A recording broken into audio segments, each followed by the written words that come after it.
Guys, pada hari ini kita akan berbagi tentang bagaimana mengkompos, menyusun satu kalimat. Jadi saya melihat masih kesulitan, kebanyakan orang masih kesulitan untuk merangkai satu kalimat, baik itu kalimat statement, pernyataan atau bertanya.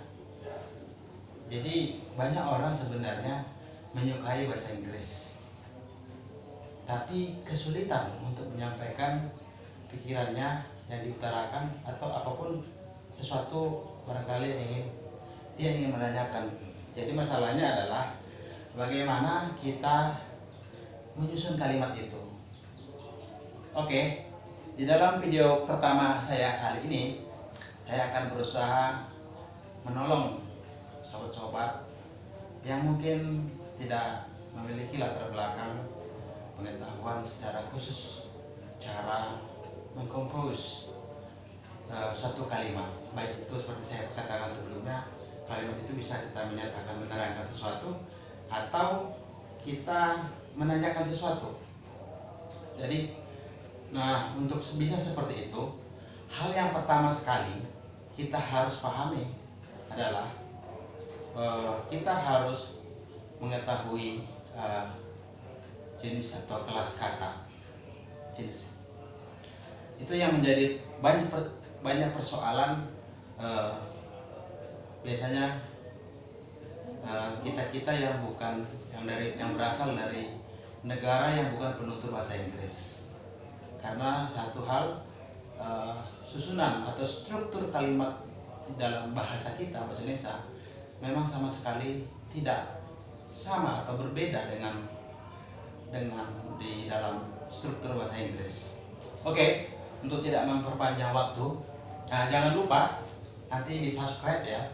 Ini nanti saya taruh di akun YouTube saya bernama Kita Orang Kepri. Saudara bisa cari nanti di tabulasi pencarian Kita Orang Kepri. Kepri itu nama provinsi ya. Oke, jangan lupa di subscribe untuk mendapatkan selanjutnya atau next level untuk kamu mengerti, bisa bertambah di dalam bahasa Inggris. Oke, seperti saya katakan tadi bahwasanya kalimat itu sebenarnya pada hakikatnya hanya ada dua. Jadi lebih baik saya menggunakan bahasa pengantar bahasa Indonesia saja untuk memudahkan. Karena kalau saya nanti menyampaikan dalam bahasa Inggris, mungkin rekan-rekan yang memang masih belum tahu atau awam pasti tidak akan bisa menangkapnya. Oke lah. Sebenarnya ini saya menggunakan istilah bahasa Indonesia saja. Sebenarnya ini memiliki istilah di dalam bentuk bahasa Inggris, tapi untuk memudahkan saya bentuk dalam bahasa Indonesia saja. Jadi pertama itu kalimat itu sebenarnya hanya ada dua. Saya katakan begitu. Bentuknya adalah kalimat verba atau kalimat nominal. Nah, apa pula itu kalimat verba, kalimat nominal? Nah, untuk menjawab itu kita harus tahu dulu, seperti saya katakan sebelumnya, ada kelas kata. Digolongkan itu setidaknya itu sebenarnya ada 4 paling tidak. Tapi di sini saya akan menjelaskan 3 saja, karena ini akan berhubungan dengan saya tadi bagi kalimat itu sebenarnya ada 2 tipe. Nanti 2 tipe ini nanti akan membedakannya. Kita akan menggunakan kata bantu karena menyusun kalimat di dalam bahasa Inggris itu harus menggunakan kata bantu, bukan seperti bahasa kita. Contohnya saya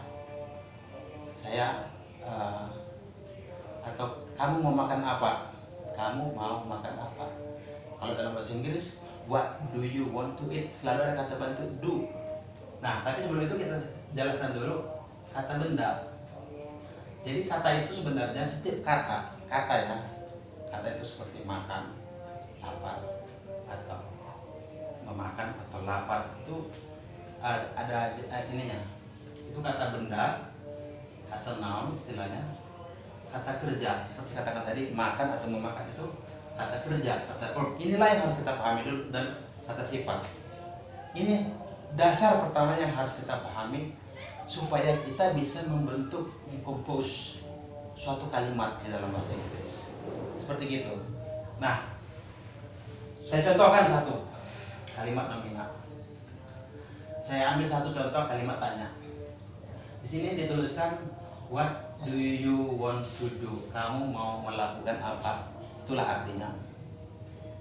Nah, mari kita bedah. Mengapa dia, seperti saya katakan, ini untuk contoh yang pertama ya. Kenapa saya harus menggunakan kata bantu yang ini? Yang ini ya, bukan yang ini.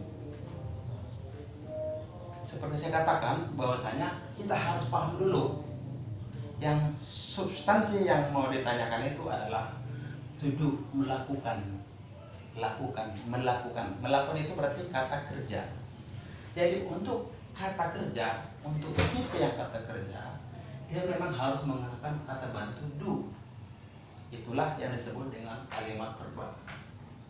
Jadi tidak ada istilah what is you do, what is you want to do, tidak ada seperti itu. Itu salah. Jadi dengan kita memahami konsep penyusunan seperti ini, kita akan sangat mudah sebenarnya untuk merangkai suatu kalimat. Bahkan kita bebas mengekspresikan apa yang kita ingin ucapkan, apapun yang ingin kita ucapkan. Bukan perkara yang susah. Banyak orang berkata begini, saya akan, apalagi guru-guru kita dulu, dia suruh kita hafal sampai satu hari bisa sampai 50 kata. Nah, saya terangkan, berdasarkan kenyataan ini bahwasanya kita tidak mungkin bisa menyusun kalimat tanpa kita memahami konsep ini. Karena apa gunanya kita memiliki kosakata atau vocabulary sampai 1 juta kata pun tanpa bisa kita menyusunnya. Tapi yang penting adalah kita bisa menyusun. Oke, mari kita masuk yang kedua. Nah, untuk contoh kalimat nomina. Kalimat nomina itu menggunakan kata benda atau kata sifat sebagai predikatnya. Contohnya yang ini. Oke. Oke ini adalah istilah untuk fine atau keadaannya fine lah, baik. Jadi karena ini suatu keadaan baik, itu termasuk kata sifat atau adjektif. Jadi karena dia merupakan kata sifat, jadi kata bantunya bukan pakai do, tapi dia harus pakai to be. Dalam hal ini are, karena merujuk kepada subjek ini. Nanti seterusnya, kalau subjek ini contohnya I, otomatis di sini menjadi am. Tentu saja harus merujuk kepada tenses kalimat itu.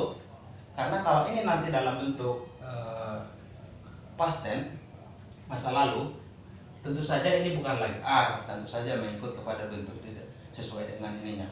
Jadi dia menjadi were. Jadi begitulah cara menyusun kalimat.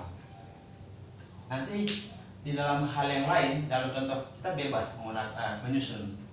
Penting dasar pertamanya yang harus kita paham adalah bahwasanya kalimat itu hanya 2. Jadi contohnya kita ingin menanyakan tempat. Kamu dari mana? Maksudnya asalnya ya. Kamu dari mana? Kita contoh ketemu orang luar. Kita tanya dia, kamu dari mana? Atau dia nanya kita. Jadi where are you from? Jadi kan yang ditanyakan tuh karena dia sudah di sini, karena dia sudah menjadi kata bantunya adalah are, berarti dia jelas sekali. Karena tadi ada where, pasti dia menanyakan noun, kata benda. Tentunya dari mana ya? Dari Australia umpamanya. Australia itu kan kata benda, suatu tempat. Nah, teman-teman, untuk kita bisa memahami itu, untuk bisa seperti ini, step pertama yang harus kita pahami sebenarnya adalah yang ini. Kita pastikan dulu kita tahu apa itu kata benda, apa itu kata kerja, apa itu kata sifat. Ini yang menjadi ini ya penentunya. Jadi ini dasar yang harus kita paham dulu. Terlalu jauh kita akan membahas tenses segala macam. kalau yang ini kita belum paham dulu, karena akan percuma, sifatnya hanya akan menjadi hafalan, Kalau kita memiliki dasar yang ini, nanti bisa saudara-saudara, kawan-kawan bisa nanti googling apa aja itu kata benda. Yang jelas kata kerja itu pastilah sesuatu aktivitas yang dilakukan. Contohnya ya seperti yang saudara lakukan, you are watching me right now, kan? You are watch, menonton, paying attention, sedang kasih perhatian, pay attention. Nah, itu dasar pertama, itu yang harus kita pahami. Nah, saya pikir itulah untuk hari ini, video kita hari ini tidak akan berpanjang lebar karena kita harus memahami dulu. We have to master this part first before we entering the next level, the possible next level, because this is the very basic of composing a particular sentence widely, freely, secara bebas. Kita harus paham itu dulu.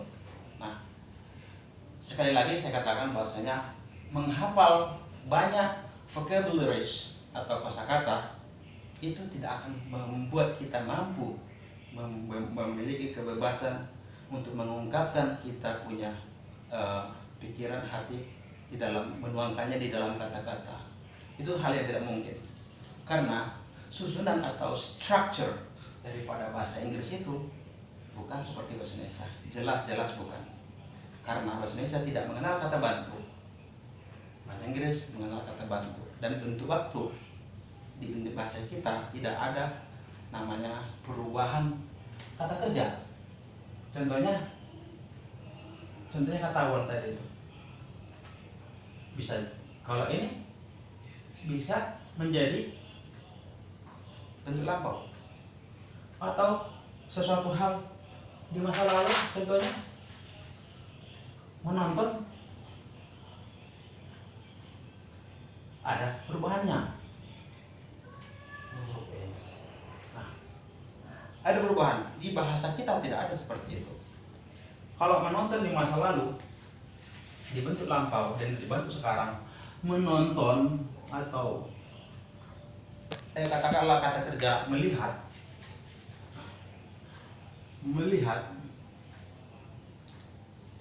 tetap aja akan melihat, hanya akan melihat, tidak akan ada perubahan dari kata itu.